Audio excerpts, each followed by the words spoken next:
Hello बच्चों, आइए इस प्रश्न को पढ़ते हैं। एक संयुक्त सूक्ष्मदर्शी में अभिदृश्यक तथा इससे बने वास्तविक प्रतिबिंब के बीच की दूरी 18 सेंटीमीटर है। एफ ओ का मान है 0.4 सेंटीमीटर, एफ ई का मान है 2 सेंटीमीटर।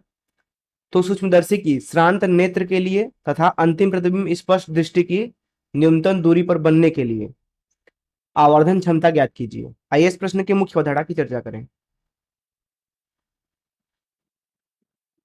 मुख्य अवधारणा, तो हम पहले समझते हैं कि श्रांत नेत्र की स्थिति क्या होती है।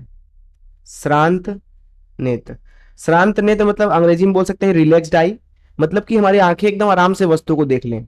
ऐसा तब होता है जब अंतिम प्रतिबिंब मतलब क्या, हमारी आंखों के लिए वस्तु का काम जो कि करेगा। अंतिम प्रतिबिंब होना चाहिए अनंत पर। ऐसी स्थिति में होता यह है कि जब हमारे आंखों के सामने जो प्रतिबिंब होता है अथवा जो वस्तु होता है वो अनंत दूरी पर होता है, तो वो हमें सबसे छोटा दिखाई देता है। इस अवस्था में जो आवर्धन होती है जिसको एम से प्रदर्शित करते हैं वो दरअसल हो जाता है न्यूनतम। तो न्यूनतम आवर्धन जब होता है तो उस वक्त जो अंतिम प्रतिबिंब होता है वो अनंत पर होता है और वो होती है श्रांत नेत्र की स्थिति। तो हम समझते हैं कि स्पष्ट दृष्टि की न्यूनतम दूरी पर वस्तु हो तो तब क्या होता है। दरअसल जब अंतिम प्रतिबिंब स्पष्ट दृष्टि की न्यूनतम दूरी पर हो, जिसको दरअसल डी से दर्शाया जाता है, इस अवस्था में जो वस्तु होता है वो हमारी आंखों के सबसे नजदीक होता है। इसलिए बोला जाता है कि जो आवर्धन होगा वो अधिकतम होगा, अर्थात एम जो होता है इस अवस्था में वो अधिकतम होता है। अधिकतम अर्थात अधिकतम आवर्धन तब होता है जब अंतिम प्रतिबिंब स्पष्ट दृष्टि की न्यूनतम दूरी पर बने, और श्रांत नेत्र की स्थिति तब होती है जब अंतिम प्रतिबिंब अनंत पर बने। कुछ चीजें और समझते हैं। यहाँ पे आप देख सकते हैं कि एक संयुक्त सूक्ष्मदर्शी दिखाया गया है। संयुक्त सूक्ष्मदर्शी में दो उत्तल लेंस होते हैं, ये पहला उत्तल लेंस है, ये दूसरा उत्तल लेंस है। जिस उत्तल लेंस के पास में वस्तु रखा जाता है, जैसा कि यहाँ पे आप देख सकते हैं कि एक ए बी वस्तु रखा गया है। यहाँ पे वस्तु का नाम ए बी है। वस्तु की ऊंचाई जो है हमने यहाँ पे एच ले रखी है। तो वस्तु के पास वाला जो लेंस होता है वो दरअसल होता है अभिदृश्यक लेंस, जिसको ओ से दर्शाया जाता है, ऑब्जेक्टिव बोला जाता है अंग्रेजी में। तो ये होगी अभिदृश्यक लेंस, अभिदृश्यक। इसकी जो फोकस दूरी होगी वो दरअसल एफ ओ से दर्शाई जाती है। और जिधर से हम देखते हैं अर्थात जिधर हमारी आंखें होती हैं उसके पास वाला जो लेंस होता है उसे बोला जाता है आई लेंस, जिसको ई से दर्शाया जाता है। हिंदी में उसको नेत्रिका लेंस बोलते हैं। तो ये हो गई आपकी नेत्रिका। इसकी जो फोकस दूरी होती है वो दरअसल एफ ई से दर्शाई जाती है। यहाँ पे आप देख सकते हैं कि जो वस्तु है उससे हमने दो किरण निकाला हुआ है। एक तो मुख्य अक्ष के समानांतर किरण आ रही है और दूसरी अभिदृश्यक के प्रकाशिक केंद्र से होकर गुजर रही है। क्योंकि ये वाली किरण मुख्य अक्ष के समांतर है इसलिए अपवर्तन के पश्चात वह अभिदृश्यक के फोकस दूरी से होकर गुजरेगी, इसलिए ये दूरी जो है वो है एफ ओ के बराबर। मान लीजिए जो ए बी वस्तु है उसकी अभिदृश्यक से दूरी यू ओ है, कुछ इस तरीके से। अब क्योंकि ये वाली जो किरण है वो प्रकाशिक केंद्र से होकर गुजर रही है तो यह बिना विचलित हुए आगे बढ़ जाती है। यहाँ पे आपको दिख रहा है कि पहला प्रतिबिंब बन रहा है अभिदृश्यक के द्वारा। इसका नाम हमने यहाँ पे रख रखा है ए डैश बी डैश। इसकी ऊंचाई हमने एच डैश बोल रखी है। अब दरअसल होता यह है कि ये जो ए डैश बी डैश प्रथम प्रतिबिंब है इसका अंतिम प्रतिबिंब बनता है नेत्रिका के द्वारा। यहाँ पे आप देख सकते हैं कि उसे हमने बोला है A double dash B double dash. हम मान लेते हैं कि नेत्रिका से जो ये अंतिम प्रतिबिंब है इसकी दूरी वी ई है। अब यहाँ पे जो प्रथम प्रतिबिंब है ए डैश बी डैश वो दरअसल नेत्रिका के लिए वस्तु का काम कर रही है, इसलिए उसकी नेत्रिका लेंस से दूरी जो है वो यू ई बोल देते हैं। और यहाँ पे इस कोण को हम बोल देते हैं कि यह कोण बीटा है। अब यहाँ पे जो ए डैश बी डैश प्रतिबिंब है वो दरअसल अभिदृश्यक के द्वारा बनाया गया प्रतिबिंब है, इसलिए उसकी दूरी जो है अभिदृश्यक से मान लेते हैं कि वो वी ओ है। इस अवस्था में मान लीजिए A double dash B double dash की ऊंचाई एच डबल डैश है, तो अभिदृश्यक के द्वारा आवर्धन के सूत्र से लिख सकते हैं एच डैश भागे एच बराबर हो जाएगा वी ओ भागे यू ओ के। ये प्रथम समीकरण मान लेते हैं। साथ ही साथ नेत्रिका के द्वारा जो यहाँ पे आवर्धन हो रहा है उसके लिए हम सूत्र लिख सकते हैं एच डबल डैश भागे एच डैश, ये बराबर है वी भागे यू ई के। ये हो गया हमारा दूसरा समीकरण। ये है आपका पहला समीकरण और ये है आपका दूसरा समीकरण। साथ ही साथ अगर आपसे पूछा जाए कि अभिदृश्यक और नेत्रिका के बीच की दूरी कितनी है, उसे एल से दर्शाया जाता है। इसको बोला जाता है सूक्ष्मदर्शी की लंबाई। यहाँ पे इसका मान हो जाएगा वीओ का संख्यात्मक मान धन यूई का संख्यात्मक मान। वीओ और यूई को अगर हम चिन्ह के साथ लेना चाहें तो इसको लिख सकते हैं वीओ क्योंकि धनात्मक तो उसको ऐसे ही रहने देते हैं, यूई ऋणात्मक है तो उसके आगे ऋण चिन्ह लगा देते हैं। तो ये हो जाएगी संयुक्त सूक्ष्मदर्शी की लंबाई अथवा दोनों लेंसों के बीच की दूरी। अब यहाँ पे अगर संयुक्त सूक्ष्मदर्शी के लिए अगर उसके आवर्धन क्षमता के सूत्र को लिखें तो किसी भी स्थिति के लिए अगर हम आवर्धन क्षमता का मान लिखना चाहें तो वह होता है m बराबर vo भागे uo, जैसा कि हमने बात किया अभी vo और uo क्या है, और अंदर लिखते हैं d भागे ue के बराबर। इसको लिखा जाता है दरअसल vo भागे uo।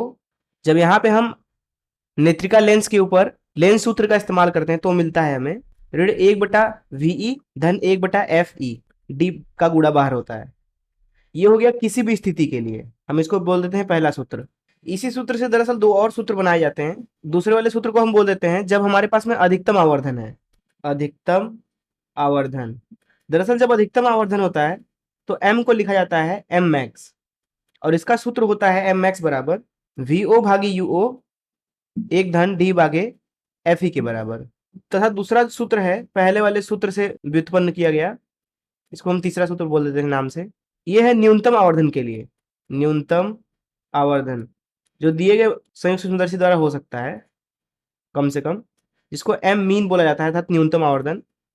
ये होता है दरअसल VO भागे UO गुणे D भागे FE के लिए। तो ये तो हो गया अधिकतम आवर्धन के लिए, ये तो हो गया न्यूनतम आवर्धन के लिए। लेकिन अगर आपको किसी भी स्थिति के लिए चाहिए तो आप इसका इस्तेमाल करेंगे। तो इस तरीके से मैंने अभी आपको बताया कि दरअसल संयुक्त सूक्ष्मदर्शी का न्यूनतम आवर्धन होता है VO भागे UO गुणे D भागे FE, तथा मैंने आपको बताया अधिकतम आवर्धन जब अंतिम प्रतिबिंब स्पर्शदृष्टि की न्यूनतम दूरी पर बने उस अवस्था में वह अधिकतम होता है, और वह होता है इस दूसरे वाले सूत्र से दिया जा सकता है। तो इन मुख्य अवधारणाओं का इस्तेमाल करके आइए इस प्रश्न को हल करें। यहाँ इस प्रश्न में आपको VO का मान दिया हुआ है, अर्थात जो यहाँ पे प्रथम प्रतिबिंब है जो कि अभिदृश्यक के द्वारा बनाया जा रहा है उसकी अभिदृश्यक से दूरी जो कि VO के बराबर होगा, उसका हमें मान दिया हुआ है 18 सेंटीमीटर के बराबर। चिन्ह सहित अगर लिखे तो ये धन होगा। साथ ही साथ यहाँ पे अभिदृश्यक का फोकस दूरी दिया हुआ 0.4 और नेत्रिका की भी फोकस दूरी दी हुई है 2 सेंटीमीटर के बराबर। अब अगर हम श्रांत नेत्र के लिए m का मान लिखना चाहें आवर्धन का, जिसको हम बोलते हैं m मीन, तो ये होता है VO भागे UO गुणे D भागे FE के बराबर। ध्यान से अगर यहाँ पे आप देखें तो यहाँ इस प्रश्न में आपको VO पता है, D पता है 25 सेंटीमीटर होता है, FE भी पता है, बस आपको UO नहीं पता। इसी तरीके से जब आप स्पर्श दृष्टि की न्यूनतम दूरी पर अंतिम प्रतिबिंब के लिए आवर्धन का मान लिखते हैं जो कि अधिकतम आवर्धन होता है m max से दर्शाते हैं, वह होता है VO भागे UO गुणे 1 धन D भागे FE। तो यहाँ पे भी आपको UO ही चाहिए क्योंकि D, FE और VO इन तीनों का मान तो पता है। तो UO निकालने के लिए तो क्या करते हैं हम पहले UO निकाल लेते हैं। UO निकालने के लिए हम क्या करते हैं अभिदृश्यक के ऊपर लेंस सूत्र लगाते हैं। तो लिख सकते हैं 1/FO बराबर 1/VO ऋण 1/UO। तो यहाँ से 1/UO को लिख सकते हैं 1/UO बराबर 1/VO ऋण 1/FO। VO का मान यहाँ पे है 18 ऋण FO का मान है 0.4। इसको हल करते हैं तो यहाँ पे है 1/UO बराबर 1/18 ऋण, यहाँ लिख सकते हैं 4 और ऊपर लिख सकते हैं 10। ये बराबर होगा 18 गुणे 4 और ऊपर आएगा 4 ऋण 18 गुणे 10। इसको जब हल करते हैं थोड़ा सा तो यहाँ से आपको मिलता है 1/UO बराबर ऋण 44 भागे 18। यहाँ नीचे से 4 उभयनिष्ठ लेकर के ऊपर से काट भी सकते हैं तो ये मिलेगा आपको। अब इसको उठा के जब आप यहाँ m मीन में अथवा m मैक्स में रखते हैं तो यहाँ सबसे पहले हम प्रश्न के प्रथम भाग के लिए अर्थात श्रांत नेत्र के लिए आवर्धन निकाल लेते हैं जो कि है m मीन, जो कि बराबर है VO जो कि है 18 भागे UO। तो यहाँ लिख देंगे 18 और यहाँ ऋण 44 का गुणा कर देंगे गुणे D जो कि होता है 25 भागे FE का मान है यहाँ पे 2 के बराबर। तो 18 से 18 कट गया, ये आ जाएगा आपका ऋण 22 गुणे 25 के बराबर। इसकी गणना करते हैं तो ऋण 550 मिलता है आपको। तो ये हो गया प्रथम स्थिति के लिए आवर्धन। द्वितीय स्थिति के लिए आवर्धन निकालते हैं जिसको हम m मैक्स से दर्शा रहे हैं।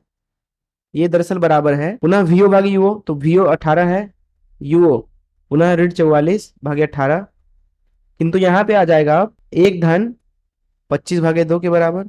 तो ये आएगा आपका ऋण 22 गुणे 27 के बराबर। ये आपको मिलेगा ऋण 594 के बराबर। तो प्रथम भाग का उत्तर जो हो जाएगा वो हो जाएगा ऋण 550 और द्वितीय भाग का उत्तर हो जाएगा ऋण 594। यही इस प्रश्न का उत्तर है। मैं आशा करता हूं कि आपको इस प्रश्न का हल जरूर समझ आया होगा। धन्यवाद।